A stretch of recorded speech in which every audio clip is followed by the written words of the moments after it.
Welcome to Modern Musings, conversations with the maiden, mother, and crone, looking at ourselves and the world from the lens of the 21st century.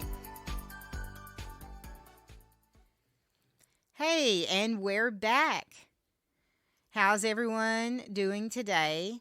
My name is Amber Garvin, and I am here with my co-host, Kristen Hessler and Cindy Murray. Hello. Hello. Okay, so today is April 19th, and coming up in a few days is International or World Shakespeare Day, and it is celebrated on Shakespeare's birthday, April 23rd, and coincidentally, it's also his death day. Well,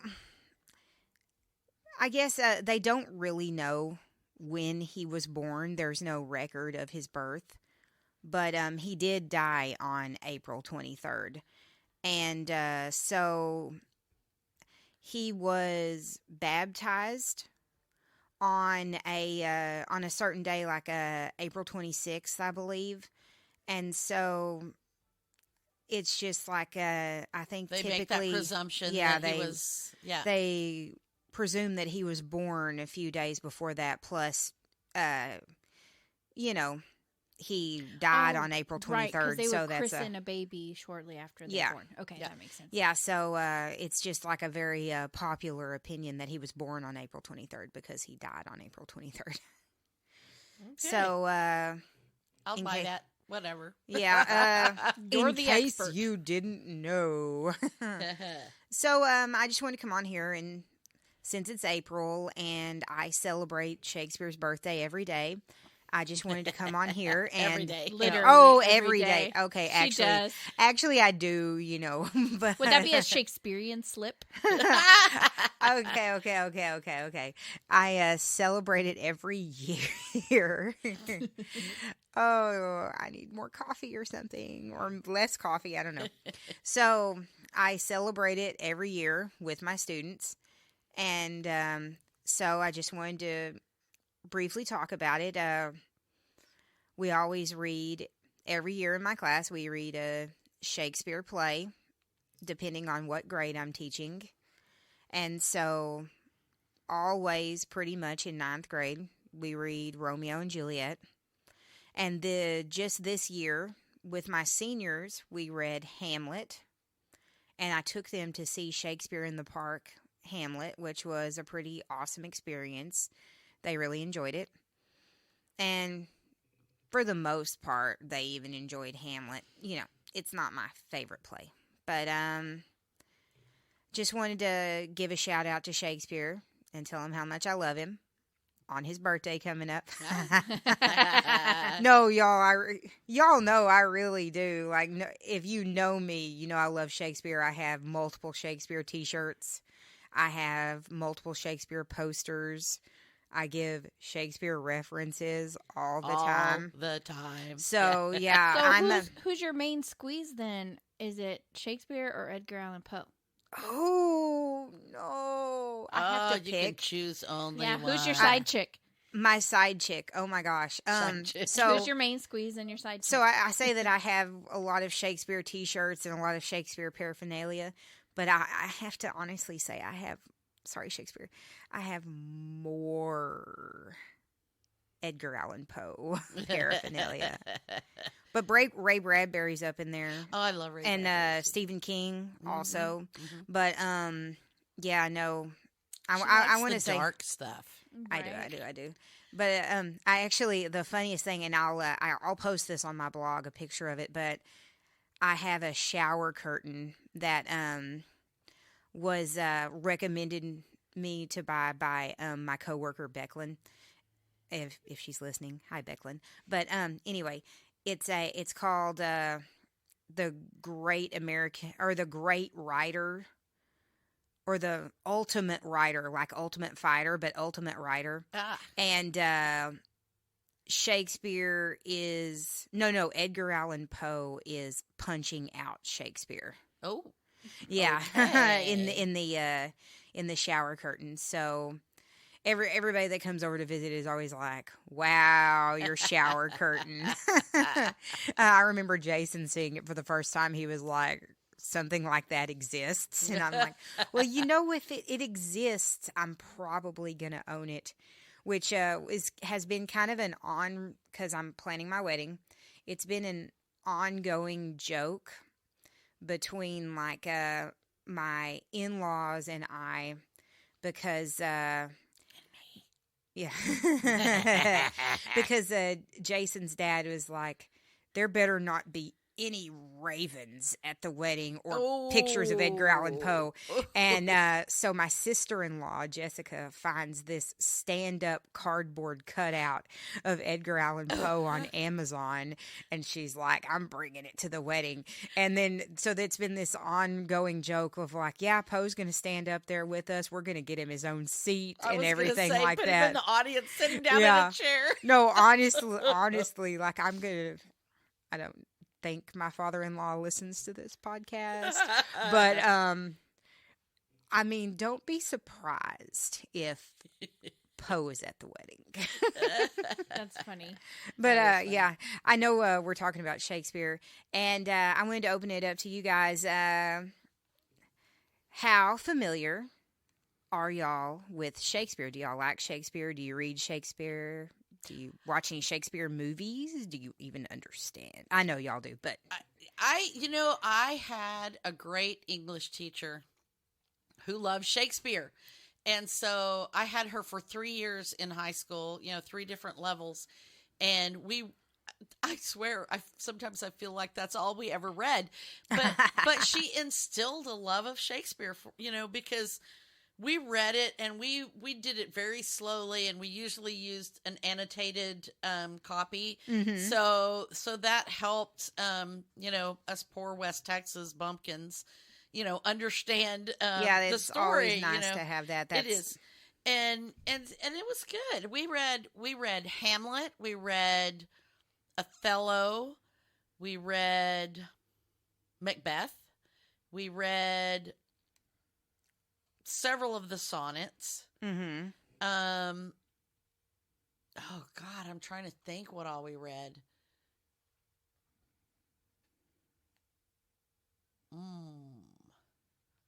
We might have read The Taming of the Shrew.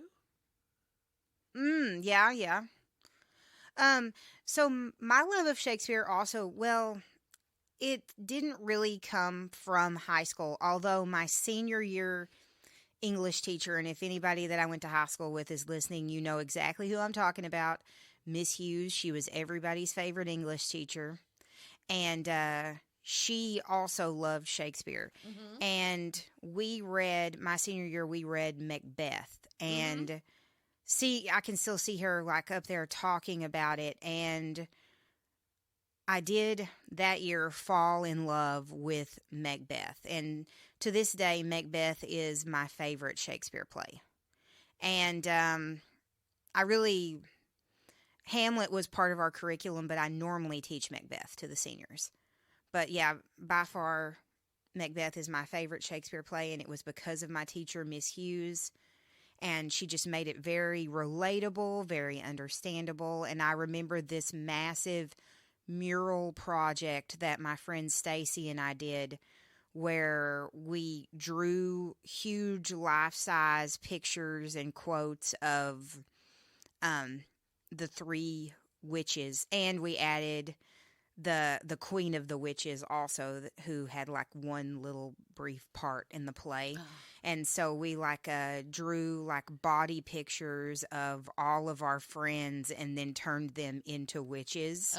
And the teacher loved it so much that she put it like out in the hallway, and it was up half the year.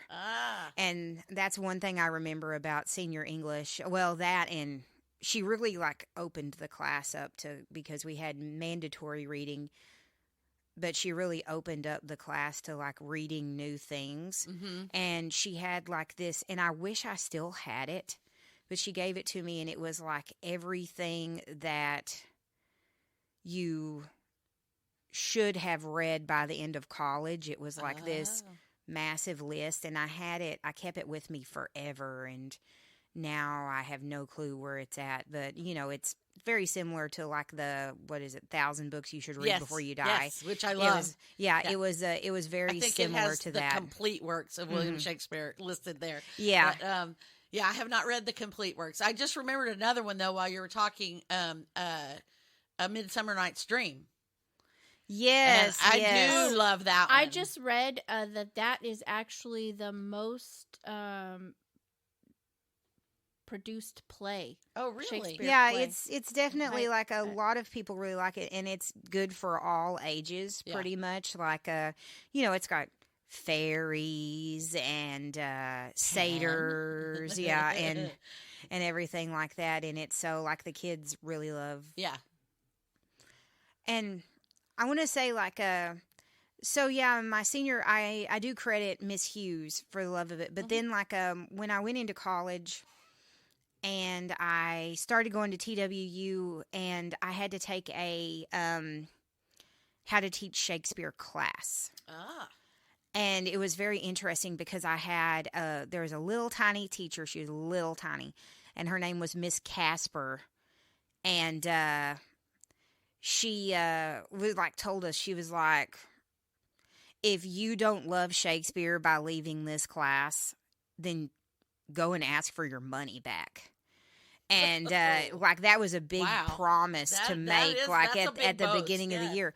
But she just she made it so relatable, and we read so many plays that semester, and we read a lot of the sonnets, and I had never even read any of his sonnets. I love the Until- sonnets. yeah. They are beautiful. They're gorgeous, and now I teach them to the kids all the time, and I had never even read any of this. Well, okay, that's not true. Okay, so I thought that I had never even read any of the sonnets until we read a good portion of the sonnets, and a lot of them I'm like, I've heard this I've before. heard that before. Yeah.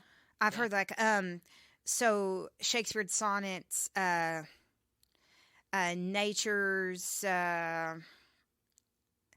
I think it's a woman's face with nature's own hand painted, something, thou master mistress of my heart. I don't know, I'll have to look it up. But that's actually a quote from a movie that Kristen and I love. And it's called Sorority Boys. And that's like the quote that the guy used to get chicks in the movie. And Yeah. when I heard that sonnet, I was like, oh my gosh, that's from Sorority Boys. So it's funny how Shakespeare just kind of shows up and you don't even know that it's Shakespeare. But I mean, he did add so many words and phrases to the English language, like 20,000. So and this is a lesson that I teach with my kids, is we watch a TED Talk. It's called Shakespeare is Everywhere, and it is a TED Talk by Christopher Gaze. And basically he just has like the audience repeat every time he says something, you might be quoting Shakespeare. Mhm. And he gives a lot of Shakespeare quotes, like The 12th Night has a really common one that a lot of people say. no, the he's greatness talking about- about like a modern stuff that people say, like green-eyed monster and Much ado about nothing. yeah. And basically he has the audience like say every time he says something, you might be quoting Shakespeare, because it's a lot of common sayings that people say. However, we're kind of getting into like the generation that doesn't have any of these common sayings Yeah, anymore. So yeah. a lot of the kids are just like, well, nobody says that anymore. But Maybe there our really, parents do. but there really is Shakespeare everywhere, because he was so inspirational, as you mentioned, Yeah.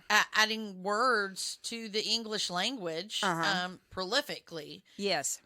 but also because he was such a prolific playwright, that many of his plays have been adapted into things like movies and other Mhm. novels and things like that.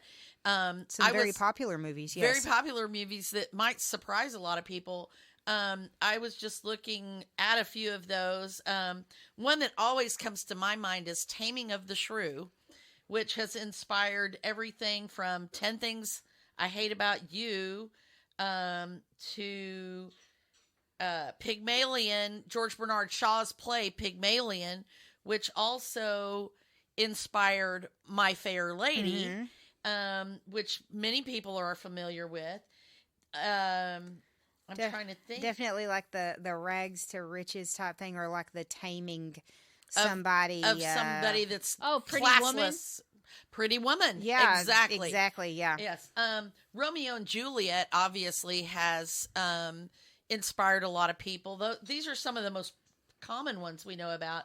Because Romeo and Juliet, West Side Story, and they just came out with a new West Side Story. Yes, and I saw it on Disney Plus the other day. Any story really where Dirty there's Dancing. You think Dirty Dancing? Well, yeah, maybe. I don't know. Well, Possibly. yeah, they were from two different sides of the track. Yes. Yeah. But we were talking about earlier, Twilight, Stephanie Meyer's, two different, the vampire and the, vampire and everything. And human, so yeah, vampire, werewolf. Definitely. So some other ones that might surprise you are Hamlet. Can you name any of the ones that are inspired over Hamlet? I can. Some very, very, very famous ones. Yeah. The Lion King. Yes, absolutely it was. Also, The Sons of Anarchy. Oh, okay. I that's surprising. Didn't even think about that. I have not watched Sons of Anarchy, but it was. Okay. I get you. I'm seeing where you're coming from. Here's some more Taming of the Shrew. Deliver Us from Eva. Oh, okay. That's, yeah. Okay. McClintock, that's an old John Wayne movie. We're getting feedback from the peanut gallery reverb back here. I just imagined the Muppets, those two old men. They're like, oh. Yes, exactly. Peanut gallery. Let me see. What else do I have here?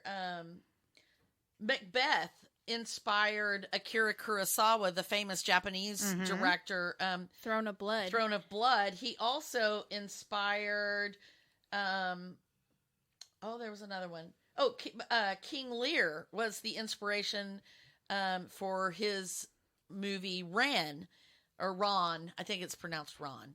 And it also inspired 1,000 Acres. And I'm not familiar with that movie, but apparently it's a pretty.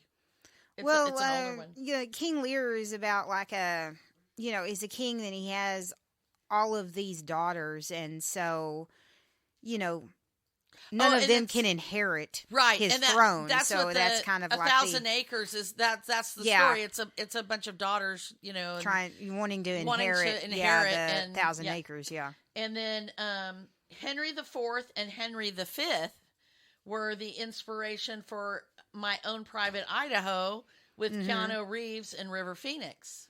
Yes. That's probably more y'all's generation of... I have never seen that. I have not either. I never have either, but I do know what you're talking about, yeah. Kiss Me Kate was Taming of the Shrew. That's an older... There's a lot of older movies in there that, black and white and older color movies. Did you mention 10 Things I Hate About You? That was the first one. Yeah, okay. Yeah, I blanked out for a second. And honestly, this is just, Taming of the Shrew, yeah. There's like a lot of... Taming of the Shrew is a very common one. Romeo and Juliet. 12th Night, She's the Man. Yes. One of my most favorite Amanda Bynes movies. The Tempest was the inspiration for Forbidden Planet, which is a classic sci-fi, old cult sci-fi movie. Okay. Black and white, really old. And but yeah, there's so many. It's everywhere. It really is. It's such an inspiration. And sometimes there's things where it was just a minor inspiration, like a character, or you can't even name all of those. Or or the style of the story presentation. Yeah. And Or someone's undoing. yes, Yeah. yes, because there's always some undoing in Shakespeare, right? Mhm. Well, I mean, a Um, lot of novels, like a lot of movies that are based on novels, and a lot of those novels were inspired by Shakespeare. So, Absolutely, absolutely. And I was thinking there was one that was inspired by A Midsummer Night's Dream, and I'm trying to remember which one that was, but I can't remember. I had to look a couple of these up because I was like, I'm pretty sure that movie was, but I want to make sure. Mhm. But yeah, well, Don't there those were. people like fall asleep in the park and then yeah, and they wake up and they're it's like lovers and they're all switched up and Uh-huh. they played a really bad joke on them. Yeah, Yeah. like the fairies played a joke on him. It was like this young couple that was running away, and then there were these two other teenagers. One was in love with the boy, and the other was in love with the girl, and they were trying to like get them to not run away together. And they all end up in the forest, and and they fall asleep. Because why not fall asleep in the middle of the The forest? forest, right? Yeah. Right, Mhm. like when you're It's running the away. poppies. Yeah, why not fall asleep? And then the fairies are all like, "Hey, let's mess with them." And so Yes. they switched their allegiances, like Yeah. where the boy falls in love with the other girl. The main boy falls in love with the other girl, and then the main girl falls in love with the other boy, and it just like is all chaos Yeah. then. Yeah. So like Freaky And Friday. whenever, Yeah. well, yeah, sort of, Kind of, yeah, maybe, yeah. yeah.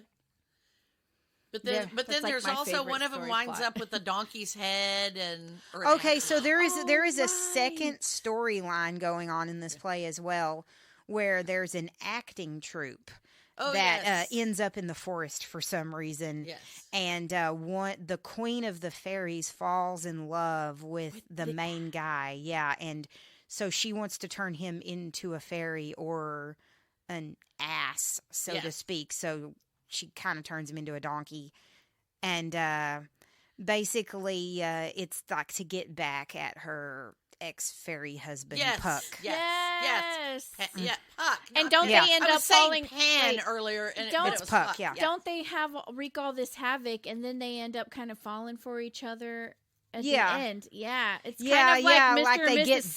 back Remember when together, they fight yeah. Yes. and they have Yeah, like that they're- epic battle and then Yeah, they they're start trying to making like out? make each Yeah. other mad, and then they end up back together at the end of the Yeah. play. Yeah, It's a great story. I love it. It's totally chaos and very amusing. Mm. It's amusing. Yes. and if you haven't seen, like, the most popular movie on this one is a movie with Kevin Kline, and it's called what is it?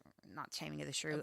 Midsummer Night's Midsummer Night's Dream, and it's with the actor Kevin Kline, and it is a really good movie. He plays the guy who turns into the donkey. Dream. Yeah, it's good. Good. Oh, and I want to say that there's like some other young actors in that movie that. Did that one have Michelle Pfeiffer? in it? Yes. Yes, Yes, Michelle I thought so. Pfeiffer. She was like the queen fairy, Yes. and is Christian Kristen Bale? Dunst. Yeah. No, Or, Kirsten Dunst. no. No? No, she's not in that movie. Oh, okay. She's in another one that is inspired by Shakespeare. But now I've got to look it up. Okay, here we go. Now I've got to look it up to see like who's acting in this movie, because it's really like a lot of like young actors at the time, or not so young. Yeah, Michelle. Yeah, Christian Bale. He's like a young Christian Bale is in this movie. Before he became Christian Bale. Young Christian Bale and the like, 1999 version, right? yes, and Anna Frail and Sam Rockwell, a lot. Callista Flockhart, Wow. lots of Stanley Tucci. He plays Puck. Lots of Rupert Everett. That's a pretty hefty. Yeah, like it's got a acting list, really yeah. great cast, and oh wow, okay, yeah, Yeah, it's like an all-star cast. And yeah, it came out in the late 90s. So if y'all haven't seen it, or our listeners, if you haven't seen it, it's probably one of my favorite Shakespeare movies. Of course, my very favorite one that's like the ultimate Shakespeare movie to me would be the mid 90s Romeo and Juliet Yes, with Leonardo absolutely. DiCaprio and Claire Danes. Yeah. And all my students know that I love Leo, at least in this movie. Yeah, that's probably one of my most favorite movies of all time, just Yeah. because of the way that movie was made. Well, it's a Baz Luhrmann movie, and Baz Luhrmann is just king when it comes to really awesome movies. Because he did Gatsby as well, the remake of Gatsby, and he did the Elvis movie that just came out. Yes, which was excellent. Yeah. Excellent.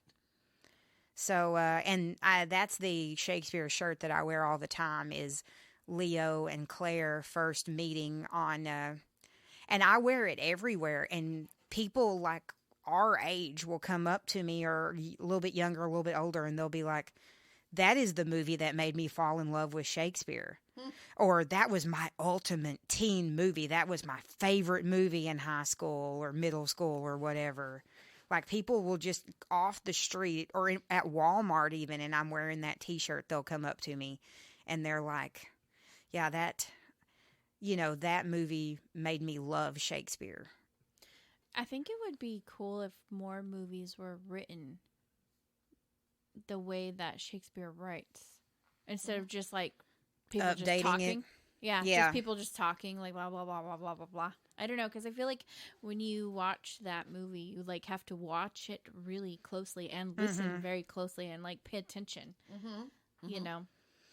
And yeah, and you and I are always talking about John Leguizamo and how he's one of our favorite actors. I love him in that Like, movie too. yeah, when we saw Violent Night over Christmas, and that movie made me fall in love with John Leguizamo as well. Yeah, definitely the ultimate Shakespeare movie. Cool. Now, as far as like the modern versions, I want to say She's the Man's probably my favorite, but 10 Things I Hate About You is also up in there. But I was a 90s kid, so these are 90s kid teen movies.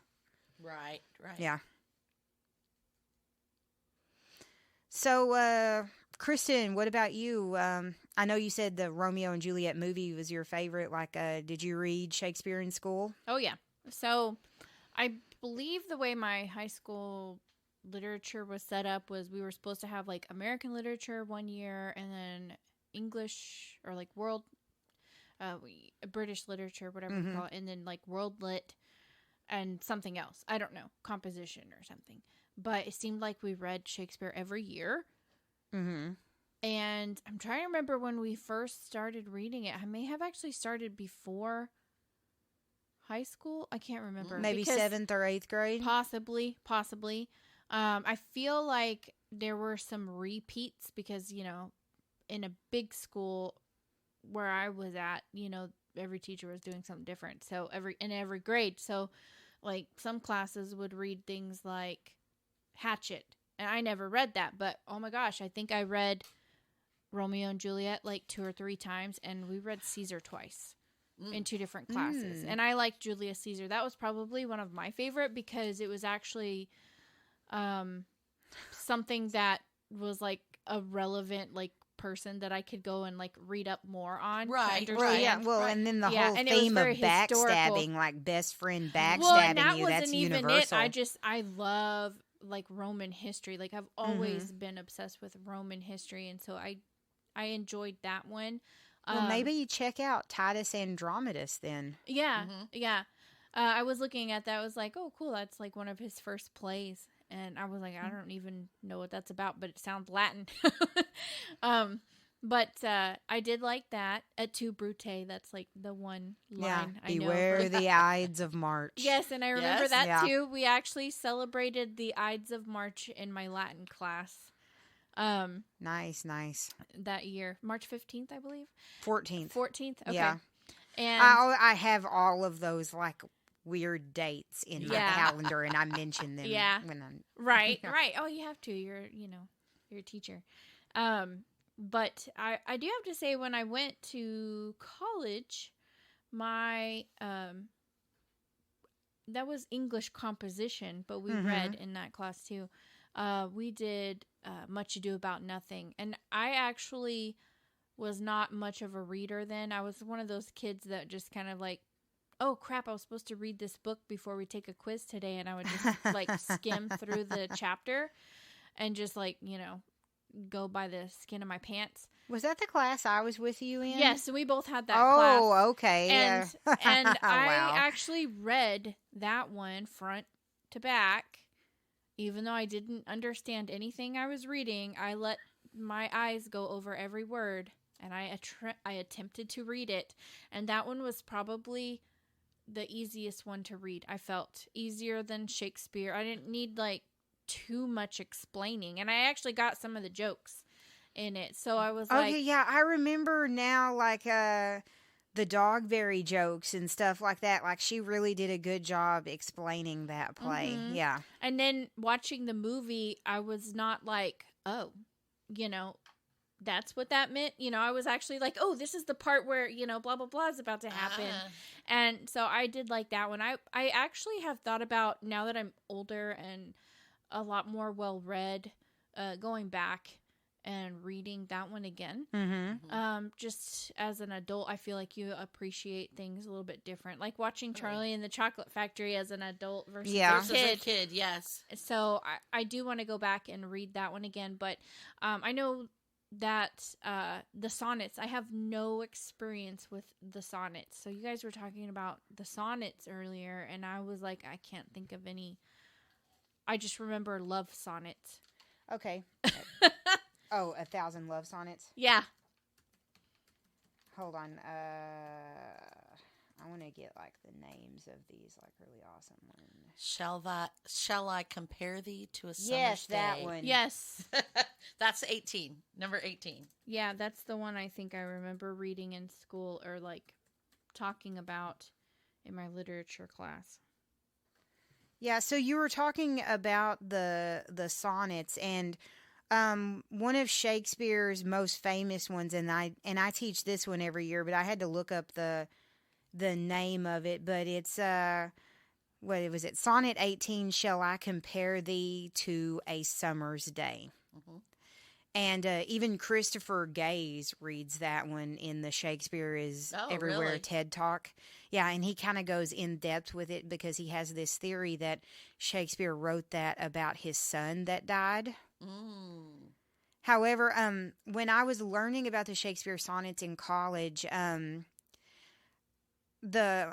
Dr. Casper explained that half of Shakespeare's play, they were written to a young man, which could very well be like his son that died, or somebody else. His play or his sonnets? His sonnets. Like half of his sonnets were written towards a young man, and then the other half of his sonnets were written to a dark lady, which could very well be a mistress of his or his wife or something like that. But shall I compare these to a summer's day? That was that one was one of the ones written to the young man. So like the first half of his sonnets were written to the young man, and then the last half were written to the dark lady. The dark lady. Can you explain that? What do you mean by the dark lady? So the dark lady, she is so called this because it is very clear in some of his poems that she has black, wiry hair and dark, dun-colored skin. So she was probably a woman of color. Yeah, so and very likely either a mistress or someone he deeply admired, if not a mistress. But nobody like really knows anything. They believe that she might be of Mediterranean descent, dark hair, dark eyes, very Grecian. And then others believe that she is of African American descent. So, and nobody really knows like who she was or why he was writing these sonnets to her. Oh, that is so cool. Okay, so Doctor Who nerd thing going here. There's an episode where the Doctor goes He meets Shakespeare. with Yeah. his companion. Was that And- Rose? No, No, that wasn't Rose. it's the Doctor, the girl who's a doctor. He actually goes to meet Shakespeare, and his companion in that episode is Martha, the doctor, the medical doctor, and she's a British woman of color. So that makes me wonder if, like, they used that episode, you know, and his companion, because Shakespeare actually kind of, like, fell in love with her in that episode. so like maybe she he kind was of the- became the dark yeah, lady. and that's- Yeah. They did that with Van Gogh, too, when the doctor took Amy to go see Van Gogh. He kind of, like, had a thing with her, and so he painted her the sunflower. Yes. And so it kind of, like, tied in to make it seem Okay, like the doctor yeah. was there so making there history. again, Doctor Yeah, so when Who you said, is you also know, inspired by Shakespeare. Yes. Yeah. Yeah, Doctor Who episodes. Yeah, and that's funny. Yeah, like I was reading about that, like in popular culture. Yeah, Doctor Who. And then Shakespeare meets his companion and then starts composing sonnets for her. Yeah. did you see that movie Shakespeare in Love? What Yes, did you think yes. about that? I liked it, but definitely not accurate, but I liked it. It was very gender bendy because women could not. It was because she was like playing a man playing a woman. She was a woman playing a boy playing a woman who became like the best actor or whatever. But in reality, women in that time could not be in plays. It was only they had to have young boys play women before they hit puberty. That's, you know what? And that's because it was considered to be tawdry. Yeah, like you know. well, I mean, women, really couldn't have jobs, and No. then like they definitely and it couldn't but perform in plays. But for women to be performing like that would be considered tawdry. Yeah. You know, that it's just inappropriate for a woman to be Well, I in think such that, a profession. And the funny thing, though, when you were just talking about a man or a woman playing like a man she's playing the a man? woman, yeah, well, no, Victoria is a very that's based off 12 Night as well. Yeah. Victor Victoria. Uh-huh. Yeah. because it was in the during World War II, I believe, Mhm. and the Germans were in love. They loved the the female impersonators. And she was a woman, and she could not get work as a performer, so she pretended to be a man, pretending to be a woman. Yeah, and Shakespeare was really like he loved doing gender bending things like that because the play As You Like It is also the same thing, a woman pretending to be a man, and then of course her best friend that's a man falls in love with her. And I think like I don't know, I'm kind of like obsessed with those gender bending romancy stories as well, like where a woman has to hide and pretend to be a man, and then she meets a man and then he's like kind of falling in love with her, but he's like, oh wait, but that's a boy or that's a man that I'm falling in love with, but it's really a woman. Like she's the man, Yeah. Channing Tatum thought that Amanda Bynes was a guy, they were roommates or whatever, and he was kind of falling for his male roommate, and he's like kind of freaking out because he's like, but it's a man, it's a boy. Yeah. So yeah. Mulan. Yeah, very Oh, gender bendery. Yeah. Same So, concept. you would have to kind of like respect that Shakespeare in Love, though, because they used a Shakespearean concept in a Shakespeare Yeah. movie Yeah. about Shakespeare. Like, Right. There's And there's Gwyneth multiple Paltrow that's the was part really you don't great in like that about movie. it is There. it seems like the coolest part about it too. Yeah. Well, I show clips for Shakespeare in Love a lot whenever I'm teaching Romeo and Juliet because they are doing Romeo and Juliet in the play. Yeah. Mm. So, like, I definitely show the part where they do the prologue because it's like they had to hire a guy that couldn't really speak. Like he didn't have a lisp, but like he had a stutter. Okay. And so, like, up until he went on to do the prologue, he was like, until he gets, like, up on, and Shakespeare's freaking out, and then he gets up on the stage, and he says it perfectly. Ah. Yeah. I say I don't know anything about Shakespeare in Love, and then I realize, well, yeah, I You have do. seen it. A I have little seen the bit. movie a I've couple Seen of it a times. few Like, times. You know, just a few times, yes. So, is there anything else we want to mention about Shakespeare? You could keep talking about Shakespeare forever because Oh, yeah, obviously. I know I can. Yeah. I think I'm going to go check out that TED Talk though because that's fascinating to me. Yeah. Yeah, I right. really, and I'll link that in my blog as well. Yeah, I really enjoy that TED Talk, and I really enjoy the John Green crash course talks on Shakespeare, and then the Thug Notes. If you've never seen Thug Notes, I enjoy his take on Shakespeare as well. And I have my own take on Shakespeare. And when you ask me like Shakespeare versus Edgar Allan Poe, I want to say that I have been teaching Shakespeare longer than I've been teaching Edgar Allan Poe because I've been teaching seniors since the very start of my career teaching and ninth graders. Like I student taught Romeo and Juliet in for ninth grade whenever I was a senior in college. So, I guess I've definitely been teaching Romeo and Juliet the longest and have read that play the most.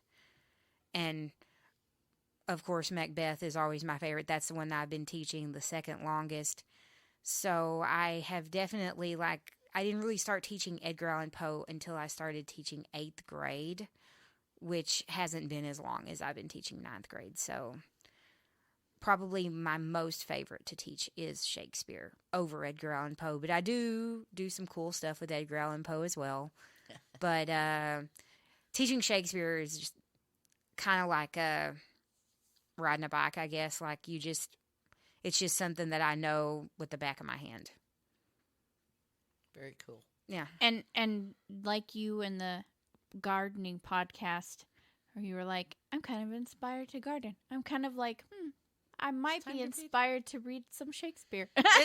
It's on my, we mentioned, and I will try to find a link for the 1001 books you must read because we were talking about that. The 1001 books you must read before you die, and at least one of the versions of that list had the complete works of Shakespeare on it, and you can buy that as a single printed. Well, you can go to Barnes and Noble, and they have those that section of collection collection section, and you can get all of the works of Shakespeare at Barnes and Noble, and it's really not super expensive.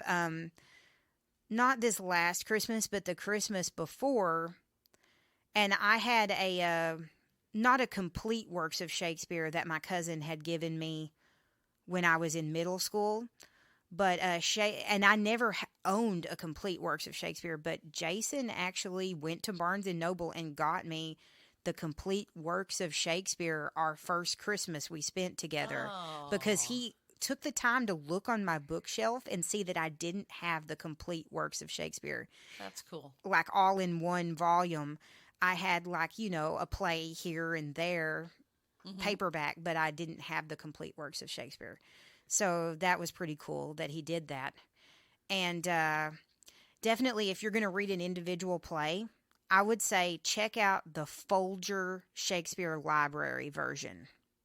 because it has the side by side. You open it up and it has the Shakespeare version on one side and the modern English translation on the other side, and you don't have to switch pages. Oh, cool. Oh, So that if is you cool. want to know what this word means, all you have to do is go right across this page and it shows you exactly what it means. Very that's cool. And that's what I try to like there's a Spark Notes version also, but you have to flip the pages. Mm-hmm. But that's the one that I try to show like my kids to read, and that's what we read with Hamlet, the side by side one. That's very cool. That's very cool. Yeah. Cool. Okay, guys. So what are we talking about next week? Next week is Kristen, our Next hostess. week, we're talking about choosing a pet. Aw, Ooh. okay. We are pet lovers. Yes, yeah, we have are. lots of pets between We've all had of us. lots Yes. of different kinds of pets. Yes. before, Yes, over the years. Yes. So that's exciting, and yeah, we'll be back next week for that. Okay. I'm excited. Mm-hmm. All righty. So before we go, we want to thank Creative Audio Tech and Red Door Studios for our sound and equipment. It's amazing. We love it.